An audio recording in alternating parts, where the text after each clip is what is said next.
नमस्कार दोस्तों। तो आइए आलोका एजुकेशन चैनल पर आप सभी का स्वागत है। दोस्तों आज पुनः आप लोगों के सामने कुछ महत्वपूर्ण प्रश्नों को लेकर आया हूं, जो कि परीक्षा की दृष्टि से अति महत्वपूर्ण है। तो ध्यान दीजिए, पहला क्वेश्चन आप लोगों के सामने है। इंडोनेशिया तथा इराक ने ओपेक की सदस्यता का त्याग कब किया था? 2008 और 2009 में। इंडोनेशिया तथा इराक ने ओपेक की सदस्यता का त्याग कब किया था? इंडोनेशिया 2008 में किया था और इराक 2009 में। दक्षिण अमेरिका के कौन से देश ओपेक के सदस्य हैं? तो ध्यान रखिए दोस्तों, दक्षिण अमेरिका के वेनेजुएला एवं इक्वाडोर जो है, दो ऐसे देश हैं जो कि ओपेक के सदस्य हैं। शंघाई सहयोग संगठन का अंतिम संस्थापक सदस्य कौन सा राष्ट्र है? तो उज्बेकिस्तान है। कौन सा है? उज्बेकिस्तान है। अंतर्राष्ट्रीय संगठन का दर्जा 7 जून 2002 को प्राप्त हुआ था। शंघाई सहयोग संगठन को का अंतर्राष्ट्रीय का दर्जा कब प्राप्त हुआ था? 7 जून 2002 को प्राप्त हुआ था। ब्रिक्स के किस सम्मेलन में दक्षिण अफ्रीका को शामिल करने का निर्णय लिया गया था? तो दूसरे सम्मेलन 2010 ब्राज़ील में। ब्रिक्स के किस सम्मेलन में दक्षिण अफ्रीका को शामिल करने का निर्णय लिया गया था? दूसरा सम्मेलन जो कि 2010 में कहाँ हुआ था? ब्राज़ील में हुआ था। संसार का वह कौन सा संगठन है जो विश्व की लगभग 40% आबादी, 26% भूभाग है दोस्तों, एवं 28% जीडीपी को धारित करता है? तो वह देश जो है कौन है? ब्रिक्स है। वह देश जो है ब्रिक्स है। ब्रिक्स संसार का वह संगठन है जो विश्व की लगभग 40% आबादी, 26% भूभाग, 28% जीडीपी को धारित करता है। विश्व बैंक समूह के किस संस्था का भारत सदस्य नहीं है? तो ICSID संस्था का जो है भारत सदस्य नहीं है। IMF का प्रमुख प्रबंधक निर्देशक किसी यूरोपीय को ही बनाया जाता है। ये बात ध्यान रखिए दोस्तों। इंटरनेशनल मॉनेटरी फंड का प्रमुख प्रबंध निदेशक जो है किसी यूरोपीय को ही बनाया जाता है। विश्व बैंक का तात्पर्य IBRDM IDS है। इसका अध्यक्ष पद किसी अमेरिकी के लिए ही सुरक्षित रहता है, यानी अमेरिका का ही व्यक्ति इसका अध्यक्ष बनता है।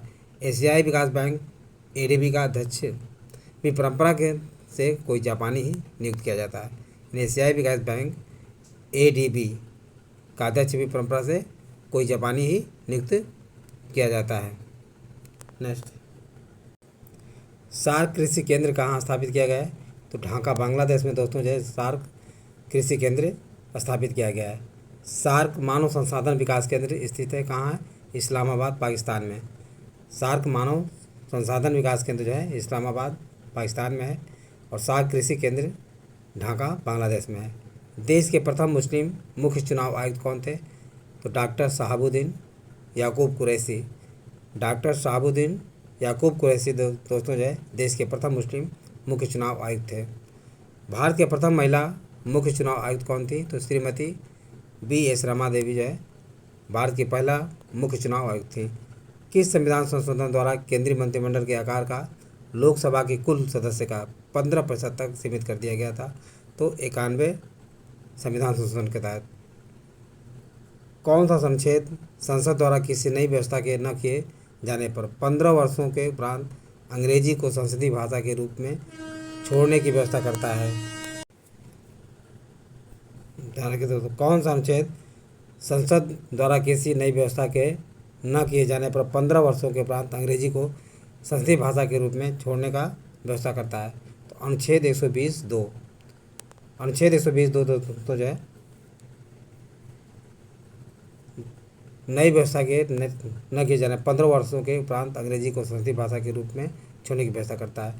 किस संविधान संशोधन द्वारा 2003 में शिक्षा के अधिकार से संबंधित अनुच्छेद 21A संविधान में जोड़ा गया था? तो 86वें संविधान संशोधन 2002 के तहत जोड़ा गया था। 99वां संविधान संशोधन विधेयक किससे संबंधित है? तो राष्ट्रीय न्यायिक नियुक्ति आयोग के गठन से संबंधित है। किसी भी BPL परिवार का वयस्क सदस्य किसके अंतर्गत लाभ प्राप्त करने का पात्र होता है? तो महात्मा गांधी राष्ट्रीय ग्रामीण रोजगार गारंटी अधिनियम।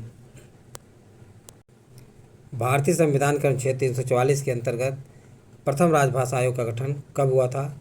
तो 1955 में BG खेर की अध्यक्षता में दोस्तों जो है भारतीय संविधान के अनुच्छेद 344 के अंतर्गत प्रथम राजभाषा आयोग का गठन किया गया था।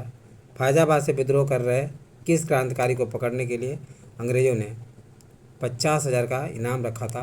तो मौलवी अहमदुल्ला को पकड़ने के लिए। 1857 क्रांति में लॉर्ड कैनिंग ने किस स्थान को आपातकालीन मुख्यालय बनाया था? तो इलाहाबाद को। इलाहाबाद को दोस्तों ध्यान रखिए, लॉर्ड कैनिंग ने 1857 में आपातकालीन का मुख्यालय बनाया था। किस अंग्रेज अधिकारी ने रानी लक्ष्मीबाई की मृत्यु पर कहा था कि भारतीय विद्रोहियों में अकेली पुरुष थी? ह्यू रोज। कौन था? ह्यू रोज ने कहा था कि रानी लक्ष्मीबाई, रोज ने कहा, वह अधिकारी था जिसने कहा था कि रानी लक्ष्मीबाई की मृत्यु पर वह भारतीय विद्रोहियों में अकेली पुरुष थी। पुर्तगालियों ने भारत में सर्वप्रथम अपनी व्यापारी कोठी कहाँ पर स्थापित की थी? तो कोचीन में। पुर्तगाली अपनी सर्वप्रथम व्यापारी कोठी कोचीन में स्थापित किए थे।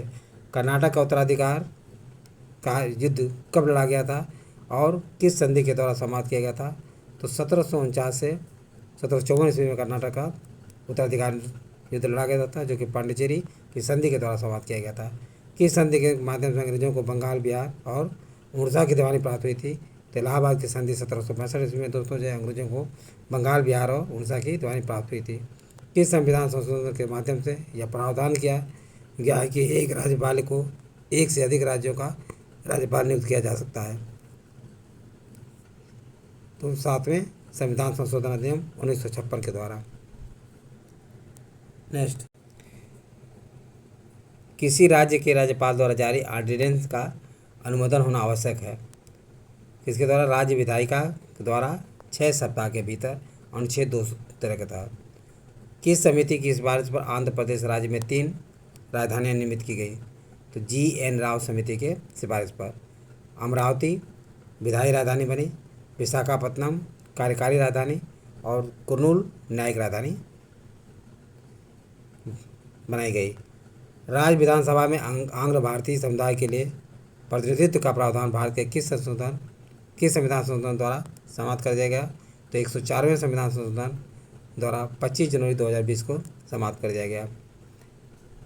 भारत के सर्वोच्च न्यायालय ने किस वर्ष में न्यायाधीशों की नियुक्ति के लिए कॉलेजियम व्यवस्था को अपनाया था? तो वर्ष दोस्तों जो है 1993 में। भारत के सर्वोच्च न्यायालय ने वर्ष 1993 में न्यायाधीशों की नियुक्ति के लिए कॉलेजियम व्यवस्था को अपनाया था। सर्वोच्च न्यायालय द्वारा संविधान के आधारभूत ढांचे का सिद्धांत किस बाद में प्रतिपादित किया गया था? तो केशवानंद भारती 1973 के बाद में। अनुच्छेद 127 के तहत तदर्थ न्यायाधीशों की नियुक्ति कौन करता है? तो उच्चतम न्यायालय का मुख्य न्यायाधीश दोस्तों जो है अनुच्छेद 127 के तहत तदर्थ न्यायाधीश की नियुक्ति करता है। भूदान आंदोलन कार्यक्रम आचार्य विनोबा भावे द्वारा सर्वप्रथम किस प्रदेश से आरंभ किया गया था? तो आंध्र प्रदेश से सर्वप्रथम आरंभ किया गया था। खेती की वो कौन सी प्राणी है जिसमें किसान का राज्य से सीधा संबंध होता है? तो काश्तकारी खेती। कौन सा है? काश्तकारी खेती। तो ये सारी बातें आप लोग समझ में आ गए होगा। यदि वीडियो अच्छा लगा हो तो इसे सब्सक्राइब और लाइक अवश्य करें तथा अपने सगे संबंधी दोस्तों को शेयर करना भूलें। थैंक यू दोस्त, नेक्स्ट वीडियो मिलेंगे।